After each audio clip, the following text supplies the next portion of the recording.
Hi, it's Hope from Under the Median. I just went to the grocery store. Now, this was my first time in a real, regular grocery store in over 10 weeks. My husband has heart failure, so we have been taking this shelter-in-place thing really seriously. So for the past 10 weeks, we have been only going places where we can order and pick up at the curb without physically going into the store.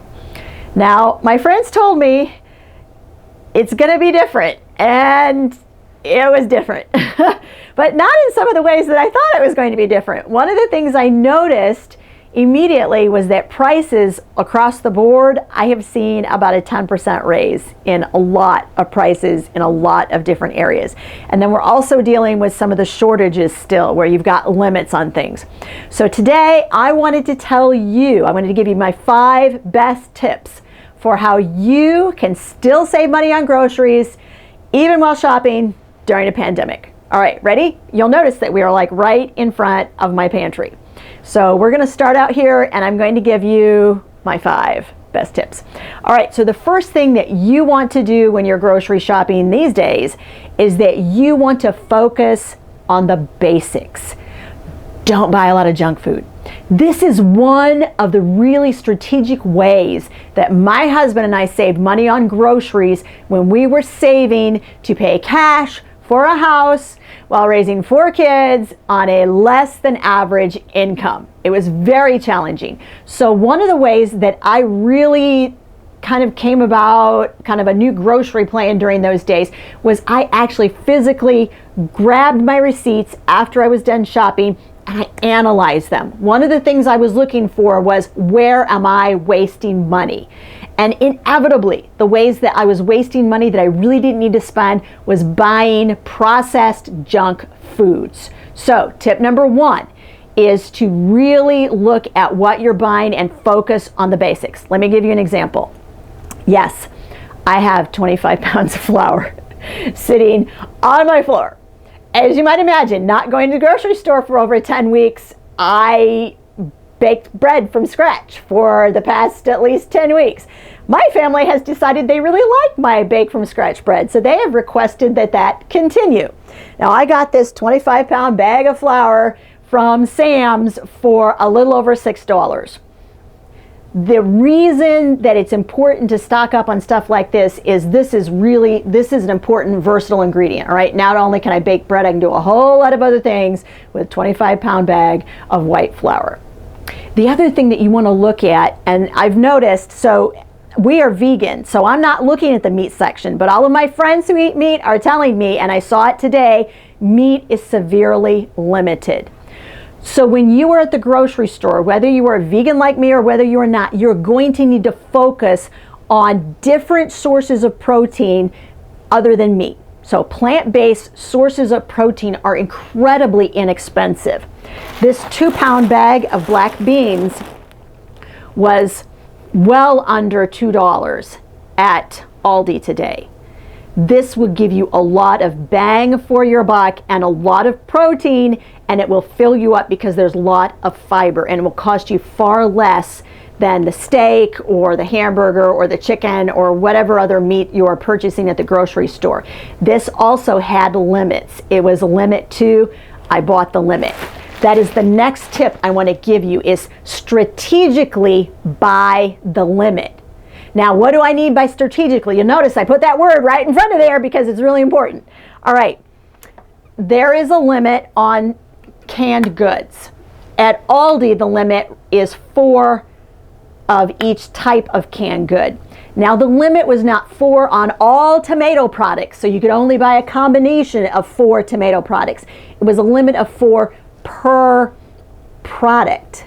So I went through and noticed that crushed tomatoes, this big can, was far less per ounce than buying 2 of the smaller 16-ounce cans of crushed tomatoes. So I bought the limit. I bought 4 of the crushed tomatoes, knowing that you can make homemade marinara sauce incredibly inexpensively and easily using crushed tomatoes. You can also use it in a lot of soups. I also went through and purchased 4 of the diced tomatoes, because you just use this product a little bit differently. So it's 4 of each type of item. So think about how you're going to use the item and go ahead and purchase the limit on each type of item that you will use readily. The third tip is that you have got to know what you have on hand. You'll notice my pantry, completely and fully organized. I can tell you in about 30 seconds exactly what is in here and exactly what is not in here. You want tips on how to organize your pantry and be able to tell in 30 seconds or less what you have in there? Watch our organization video on how to organize your pantry. It's linked above and it's also linked down below in the description of this video. You can also keep track of what you have on hand with these amazing inventory sheets. You like this sheet? Become a subscriber to Under the Median, and this is in our exclusive media library on the website. There's a sheet that will help you organize your pantry and also a sheet that will help you organize your freezer space. And speaking of freezer space, we also have a video in this series on how to organize your freezer. So once again, look above right now. You'll see that it's linked, and it's also linked in the description of this video.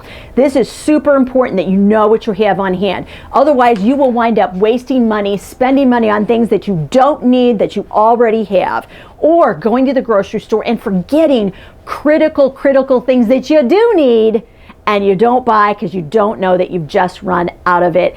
And no, I'm not altogether perfect at this, because 2 weeks ago I went to the store and I forgot 2 absolutely critical ingredients that I really needed, that I didn't have on hand, and I lived without them for 2 weeks before I went back to the grocery store. Tip number 4 is that you really need to be able to menu plan. If you are going to get through this pandemic and beyond this pandemic and not continue to raise your grocery budget, you have to really be able to plan. This is my weekly menu planner. Every week I fill this in. I get together with my 15-year-old sous chef son and we plan what we're going to make that week, and this menu plan is filled out. Now, a great way to keep your family from asking what's for dinner is to post it on your refrigerator or some other prominent place so they can go and they can look and see what's for breakfast, lunch, and dinner that week. The fifth and final way that you can continue to save money on groceries during the pandemic and beyond the pandemic is bulk cooking. It's really important that you get all of your ingredients together once a week and cook for the entire week. Why does this save you money? One of the reasons it saves you money is it keeps you out of that grocery store. Statistically, the more often you're in that grocery store, the more money you are going to spend on average. So staying out of the grocery store as much as possible is a really great idea. The other way that bulk cooking saves you money is that it forces you to use ingredients that you already have in your home. And that, once again, keeps you from purchasing unneeded things at the grocery store. The final way that it saves you money is it allows you to really plan those servings. So if you bulk cook something and you know, I really need this to last for 2 nights instead of 1 night, it is so easy just to split that portion in half, serve half of it one night, and then you have half of it set aside for your family to eat the following night. Those are my 5 tips for how you can continue to save money on groceries during a pandemic and beyond the pandemic. Hey, if you like this video, give it a like, leave me some comments in the comments section, and be sure to subscribe and follow Under the Median right here on YouTube. Thanks.